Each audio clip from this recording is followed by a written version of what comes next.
Alrighty, so we have another video today.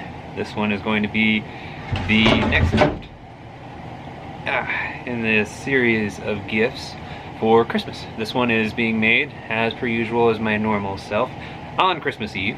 I just got off of work, got in here, and I'm gonna crank her on out. So today I'm making a gift for my sister Rachel. Hopefully she enjoys it. I got some input from family on a good idea, so hopefully you enjoy it, and hopefully she will as well.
So we are at the phase of the process now that I've gone through, and I've cut 2x6,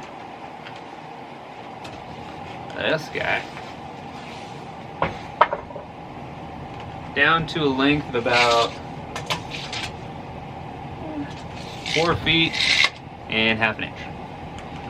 No real reason other than that just seemed to be a good height for me, essentially.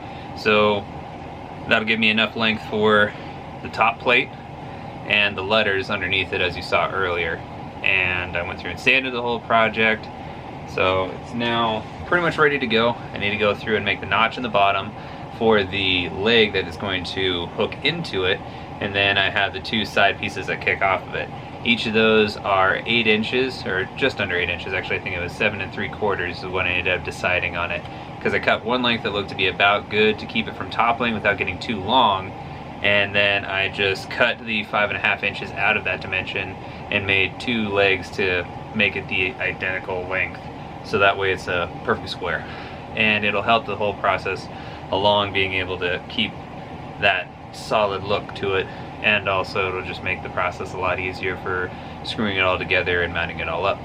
So far that's what we've got going, and it's not too hard of a process. It's just kind of going along with it and just kind of following each of the steps and changing it up to however which way you want to go with it. But yeah, hopefully you're enjoying it. Alright, now we're at the step in the process where I'm going to go through on a sample chunk here. I'm going to do a couple little test swatches of some different stains I've got to see ultimately what will look good, and also which one I can paint over with a black stencil that isn't going to be so hidden that you won't be able to see it without making the wood just look like I kind of got it wet. So yeah, that'll be the next step.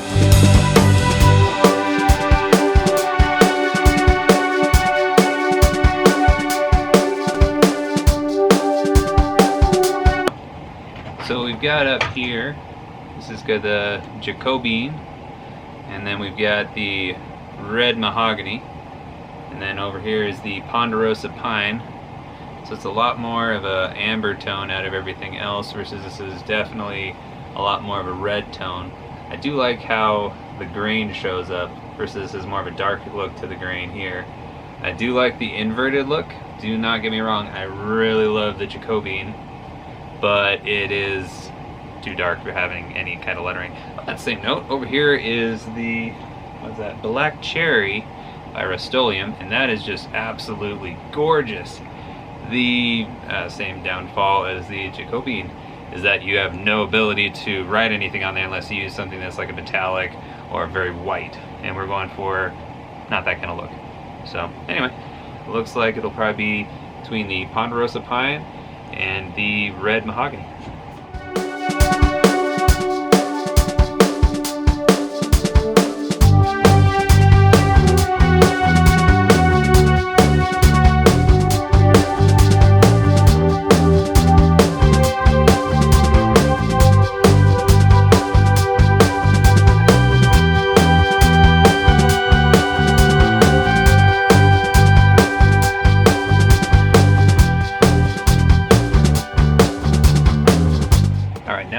Through and made a mark on here showing that I'm going to take this top chunk off. So I drew up from the bottom a good approximate thickness that I enjoyed, which was about 2 5/8, so roughly center, not quite exactly. I did do quite a bit of sanding on the top here, so my dimension is not exactly the original 5.5 that it was before or prior, but just to give it that nice smooth edge. So for my purposes, it's 2 5/8 up from the bottom. Of a rough middle. So I'm going to remove this chunk and I'm going to do the negative on the other side, so I'll be taking out the bottom chunk. And then these will be able to nest properly in each other.